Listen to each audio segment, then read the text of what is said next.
Katy Davis. Thank you for talking to me today. You are the voice of Friend Me. Yes. I am dying to ask you, how does this job differ from doing a normal role when you have one role instead of 12? Excellent question. There is an app that I used because for me it was about trying to keep track of all of the different characters, but at speed, because reading at speed and doing it efficiently. So I suppose I could have stopped every few sentences and kind of gone, okay, who is this? And, taken my time to figure it out, but it would have taken 17 days to record instead of 2. And so there's an app that I used. I wish I could remember the name of it. I annotate, maybe something like that. And so I chose very different colors for each character. That was part of it, and visually that really worked for me. Like the second that I think Roisin was this really bright green, and then her brother was blue, and like it just really worked for me the second I saw that color. In fact, even when I went in to do some pickups, I went, oh, because they gave me an iPad with, the few little bits and pieces that they needed done, and it didn't have my system on it. So I had to, and now obviously it was only a few things, so it was fine. I could just get through it, but that was how I prepped the whole novel. And I have to say, you're probably the only Irish person who had read the book who had that experience that Roisin had of going from Ireland, being dropped just into America. Do you think, well, first of all, what is it like to be an Irish transplant to America? Because I did it the other way around. I was, grew up in Massachusetts and went to Ireland. But do you think does the book get it right? What Roisin's thinking and what she's going through? Now, you weren't 12 when you came to America, but I'm just interested to see how you related, if at all, to what Roisin was going through. Oh, totally. And I think even if you haven't done that, if you just started at a new school or a new job and felt uncomfortable, you can certainly identify with it. But one of the things that was really funny, because it was actually, I feel like it was mentioned in the sides that I auditioned with, was about the washing powder. And I remember really specifically, because I was living in a room in an apartment, smack bang in the middle of Hollywood. Like, you couldn't be more in Hollywood if you tried. And anyway, I remember leaving the apartment and going, I'm going to walk to the supermarket. And so I went to Ralph's. And walking to the supermarket isn't even the funny part of the story, even though it is, because I didn't have a car yet. And I remember getting to Ralph's, going in and standing in the washing powder aisle. Yeah. And not a single thing was familiar to me. And like, in all the planning I had done to move to the other side of the world and all the things I had researched and thought about, it had never crossed my mind that I could be in that kind of a situation and just have no frame of reference. Like, and even if it was just, that's the one my mum uses. And even if I don't love the smell of it, I know it worked. Like, I'll use that just for the time being. Yeah.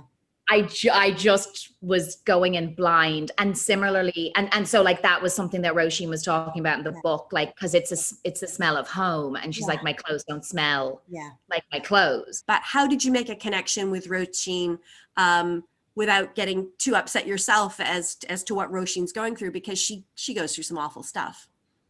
Especially as I've gotten older, I'm a pretty empathetic person. Mm-hmm. I also think that a lot of the time that goes hand in hand with being an actor, because it involves, putting myself in the place of somebody else, going through a situation, even if I haven't experienced it. Mm-hmm. I have to really think about it. I think, similar to most people in life, I have been bullied myself. So, I pulled on that. I will say I also did a lot of imagining. My daughter Rooney, I think she was 5 months when we recorded this. So, I was still very new to having a daughter, but like, just thinking about her and her moving through the world. And then I think I already told you this, my goddaughter, my cousin's daughter in Ireland is called Roisin. Yeah. And she is, I'm going to be killed. I can't remember if she's 11 or 12, but a very similar age. And yeah, so I pulled on many different aspects of my life and my experience to do it. And yeah, you know, and obviously when there's great writing, it's easier to do as well. Thank you. I'm interested to know if you would tell the story about how you got the part, because you there was a big lag between the time that you had done it and the time that you found you got the part. So I had a baby. There was a quarantine and I had just been at home with my toddler, the baby, and my husband. And I got an email from the studio asking me to audition for this. And I opened it and I read it and I closed it and I forgot about it because I was just really stressed. There was a lot going on in our house.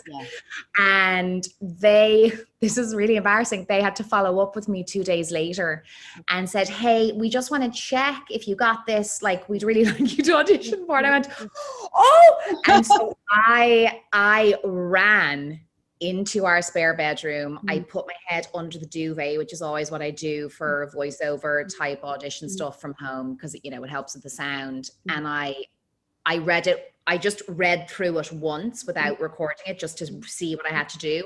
I did one take of it, and Rooney and Sullivan were shouting in the background, and I just sent it because I was like, oh, this is embarrassing that they had to follow up with me. And I even in my email said, I'm so sorry. I apologize for the background noise, but this is the situation at the moment. And, you know, and then I went, oh yeah, no worries. I think whoever it was I emailed it to said, oh, I have a toddler myself. Totally get it. Don't worry about it.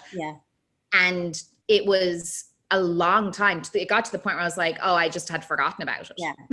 And I went, well, that serves you right, because you didn't do a very good audition. Oh, no. But anyway, there you go. Fantastic. It was like you had crawled inside my brain. As exactly how I pictured Roisin feeling and speaking. So I thought it was absolutely marvelous. Okay, final question. A funny story, just for anyone who is an aspiring actor or voiceover actor, though, too, that if it's for you, it won't pass you. If it's meant to be your job, it'll be your job. Like, it doesn't matter about the toddler screaming or, you know, like, I wish I could say that to my younger self, you know. And thank you so much for doing this call with me. Okay. Okay. All right, amazing. Take care. Bye. Bye. Bye.